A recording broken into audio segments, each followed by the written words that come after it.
Boa noite, pessoal. Aqui estamos mais uma vez. Eu queria falar para vocês que acaba que essas aulas elas ficam um pouco mais rápidas, né? A gente tenta fazer em vídeos menores porque a gente não perde muito tempo. Então, é só para dizer que vocês não estão tendo nenhum prejuízo. São aulas que denotam e se estivéssemos em sala de aula, suscitaria muitas dúvidas, muitos questionamentos. E aí, talvez vocês do primeiro semestre sejam quem mais participam, quem mais estejam engajados aí nessa participação. Então, eu queria que vocês continuassem a se manifestar nos fóruns, continuassem a se manifestar nas perguntas, nos questionamentos. Uma outra coisa, se vocês perceberem, a partir de agora eu começo a colocar as aulas em URL. Vai constar um link lá e vocês vão para o YouTube. Vocês assistirão essas aulas no YouTube. E aí, eu vi também que tinha muita gente tendo dificuldade em ver as aulas e tal, ver os vídeos. Então, para quem tem essa dificuldade, vai lá no canal, fica talvez até mais fácil para assistir no celular, adiciona o canal, Tiago Honorato, o nome do canal. É um canal que tem alguns inscritos, vocês vão ver que tem vários vídeos de outras matérias também. E aí vocês selecionam e podem até criar uma pasta só do vídeo de vocês. Hoje nós começamos e iniciaremos a aula 6 e automaticamente a Idade Média. Então quero dizer que vocês continuem participando, continuem comentando, a gente vai estar respondendo, a gente vai responder tudo, vai contextualizar todas as questões. Então, a gente segue o mesmo ritmo, segue agora para a Idade Média e segue fazendo o mesmo posicionamento da Idade Antiga. A gente vai seguir os filósofos, os justos filósofos de maior prestígio, de maior fama, ou de maior contribuição, tanto para a filosofia como para o direito, nesses períodos. Então, dentro da Idade Média, só para a gente contextualizar também a Idade Média frente às outras e frente também à Idade Antiga, a Idade Média é uma idade predominantemente marcada pelo cristianismo. Então, a gente já teve aqui a existência de Jesus de Nazaré. Então, a gente já passou, a gente está no pós-Jesus de Nazaré. Então, a gente está no pós a vida de Jesus. Então, o cristianismo aqui, ele domina totalmente a Idade Média. Então,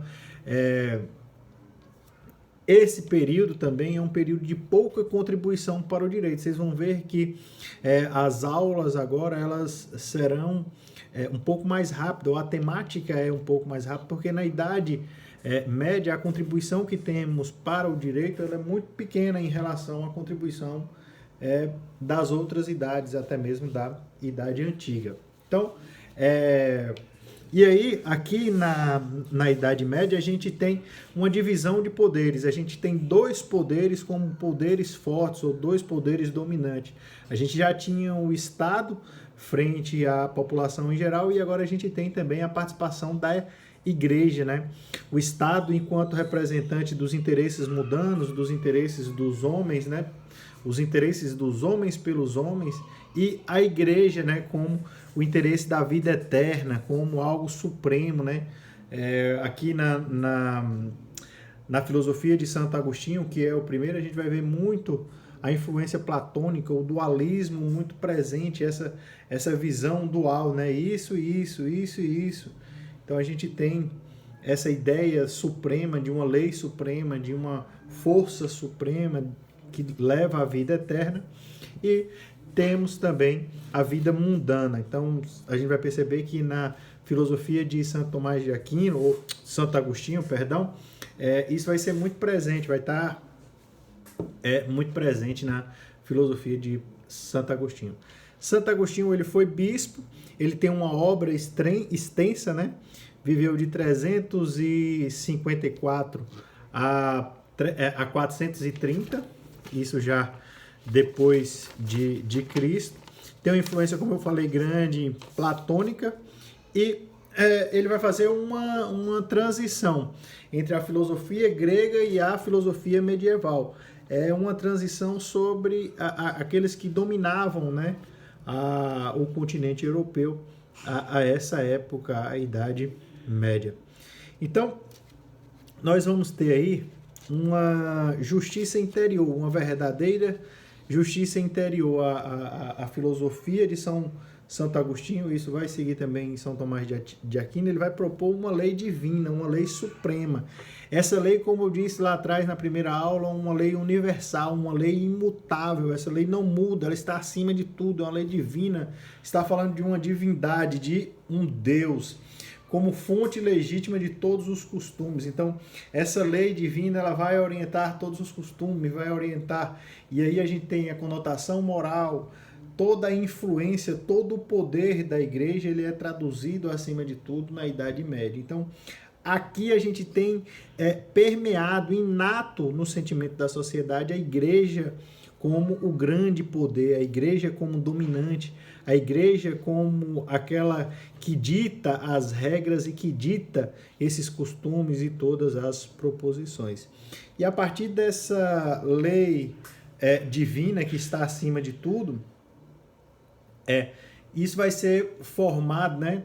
Vai fazer com que seja fonte desses costumes, seja fonte dessa vivência das sociedades, e a partir dessa influência divina, dessa lei divina, nesses costumes, é que ele vai formar os países, vai formar os costumes e automaticamente formar as leis também de cada país e de cada época. É como colocar, existe uma lei divina, uma lei maior que interioriza ou transmite às pessoas, aos homens, essa condução, esse costume, essa intenção divina, e a partir daí é que se tornam ou que se são construídas as sociedades, são construídas as leis, as normas e as constituições dos homens.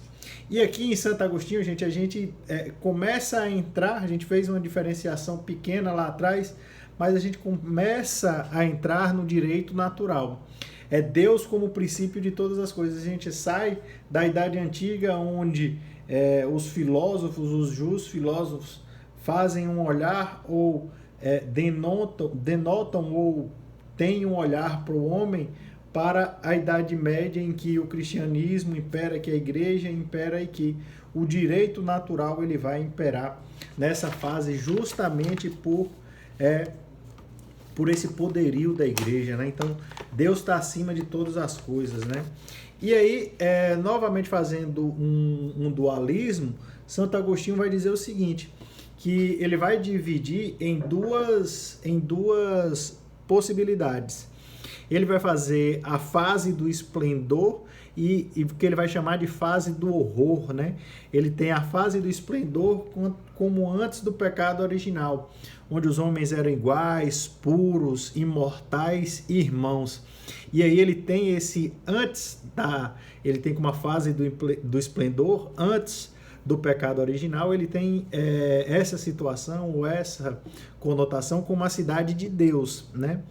E aí então ele tem fase do esplendor com homens iguais, puros e imortais, e ele tem isso aqui como a cidade de Deus. E para que ele passe para a cidade do horror, ou para a cidade terrena, como ele chama, ele diz que a derrocada, a queda do homem é justamente o livre-arbítrio. Quando o homem ele se propõe a colocar o olhar para ele, como ele se propõe a se colocar como prioridade, quando ele tem o livre-arbítrio, quando ele consegue exercer esse livre-arbítrio, que ele acaba se perdendo aí dessa fase do esplendor, dessa cidade de Deus, e acaba saindo dessa cidade de Deus e passa a viver ou passa a vivenciar a cidade terrena, né? E aí ele põe que essa cidade terrena é onde vai ter a miséria, a morte, a paixão, as paixões como novas condições. Seria o homem perdido aí para a igreja, o homem desvirtuado dentro dessa cidade terrena. E aí, a partir de todas esses malefícios, digamos assim, a miséria, a paixão, a morte, os interesses, as intensas disputas, é que existe a necessidade de criação do direito e do Estado. Ele coloca como o homem, uma cidade de Deus, como um lugar supremo, um lugar maior, onde se imperava a paz e os homens eram iguais e imortais e irmãos, onde viviam em paz comumente. E diz que a partir de que o homem ele tem o seu livre-arbítrio, ele começa a pensar enquanto ser para que ele seja o centro ou para que ele tome as decisões, ele passa a viver na cidade terrena ou na cidade do horror, como ele chama também. E aí, a partir desses conflitos, a partir das paixões, da miséria, de todos esses percalços sociais, é que nasce a necessidade de se criar o direito e o Estado. O Estado como provedor da paz.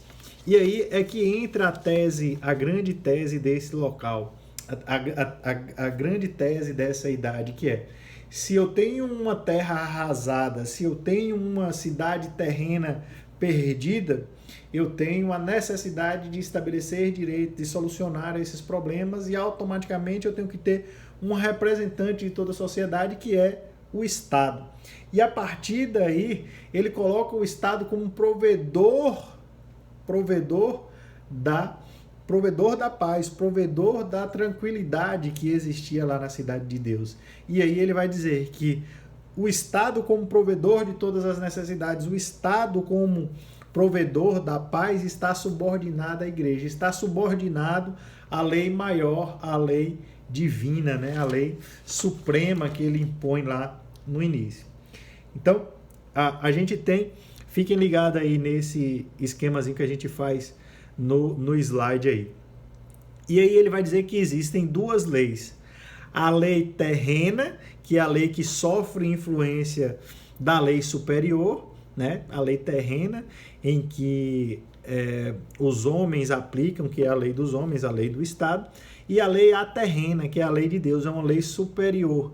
E essa lei superior, ela vai ter influência nessas leis inferiores ou nas leis terrenas. Então, ele coloca dentro da sua dualidade dois patamares de lei, como uma lei maior, uma lei suprema, e uma lei menor, uma lei inferior, que seria a lei dos homens, e faz essa dualidade entre a lei de Deus e a lei do Estado, a lei dos homens. A cidade de Deus existia parcialmente e um dia retornaria. Então isso aí está bem dentro da política da igreja, né, para dizer que a cidade de Deus existiu um dia e parcialmente, existe ainda parcialmente, e um dia ela retornaria. Então ela coloca duas questões, ela fundamenta dizendo que aquela cidade existiu um dia e que essa cidade existe parcialmente hoje. Então, ele quer dizer que quando o Estado ele está submisso, ele está subordinado à igreja, ele consegue prover, mesmo que parcialmente, aquela cidade de Deus. E faz essa promessa também dentro da sua doutrina, e a filosofia dele traduz também as conotações da igreja, para dizer que essa cidade de Deus, essa cidade prometida, ela vai retornar um dia. Quando houvesse confronto entre ambos, ele defende que quando houver confronto entre a lei terrena e a lei aterrena, a lei de Deus e a lei dos homens, que a lei de Deus deve prevalecer, pois seria superior às leis dos homens. E aí ele vai estabelecer que direito e justiça é dar a cada um que dar a cada um o que é seu, né? Ele faz essa conotação entre direito e justiça e direito, para dizer que essa lei divina é uma lei superior e ela está acima da lei terrena, da lei dos homens. E quando houver conflito entre essas duas leis, que a lei superior, que a lei divina, ela deve prevalecer. Tranquilo, gente? Como eu falei, a contribuição dessa parte da história, dessa parte da idade, a Idade Média ela é muito pequena, a contribuição para o direito.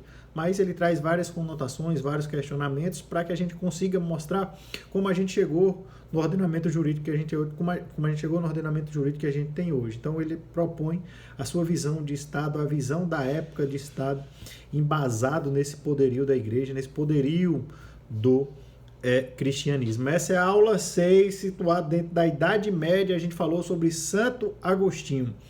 Muito obrigado. Daqui a pouco a gente volta com São Tomás de Aquino.